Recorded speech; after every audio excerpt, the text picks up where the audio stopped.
In this video, we will be showing you how you can fix your Eufy that is not recording events. First is go to the camera settings and then head to the motion detection and ensure that it is on and sensitivity is high enough to catch any movement. Now select the human, vehicle, or other motions to capture different events and make sure that the zones are set correctly or none are set so motion outside the zone isn't missed. And on the main screen, check the home, away, disarmed modes. Ensure that the record video is checked for the active mode and they are not disarmed.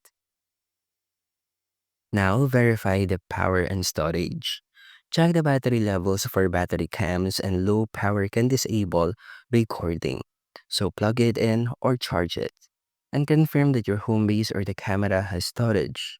And format the storage in settings. And then head to storage if full or problematic.